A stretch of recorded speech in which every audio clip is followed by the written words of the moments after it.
Otroku želim dati. Pomladno popoldne je nekaj mamic zvabilo v bližnjo kavarno, kjer so se pogovarjale o svojih otrocih. Kaj vse dobrega jim želijo v njihovem odraslem življenju.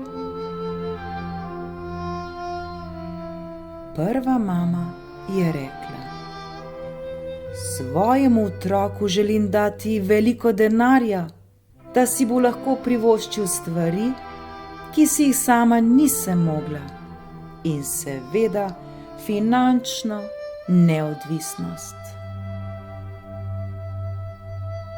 Druga mama je rekla: svojemu otroku želim podati veliko znanja, saj mu bo le znanje pomagalo v življenju. Učenje je rast in znanje je ključ do uspeha.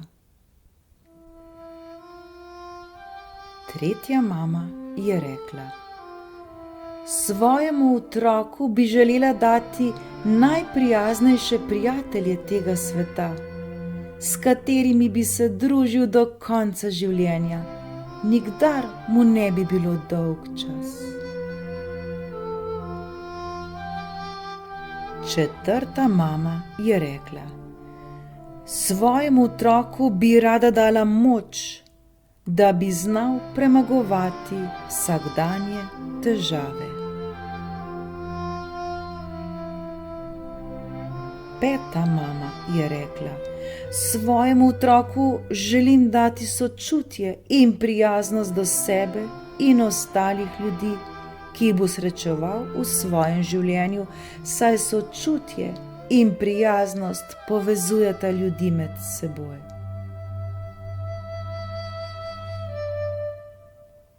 Šesta mama je rekla: želim, da bi moj otrok brez težav jadral skozi življenje in ob pravem času svojo barko zasidral v mirnih vodah duhovnosti.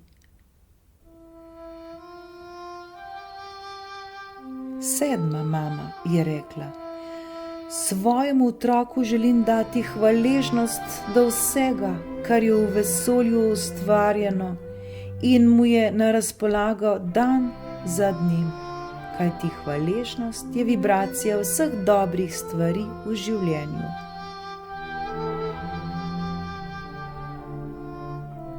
Osma mama je rekla: svojemu otroku želim dati zdravje, da bo lahko z vsemi svojimi čuti zaznaval svet okrog sebe.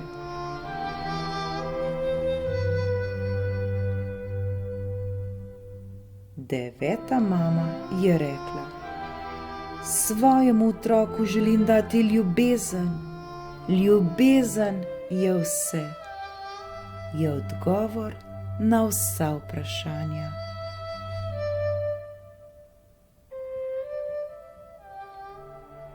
Deseta mama pa je rekla: svojemu otroku želim dati vesele misli, ki ga bodo vodile do finančne neodvisnosti, znanja, prijaznih prijateljev, moči, sočutja in prijaznosti. Vesele in pozitivne misli ga bodo pripeljale do sprejemanja drugačnosti, hvaležnosti, zdravja in ljubezni. Veselje je namreč blaženo stanje in vesele misli so pot do veselja.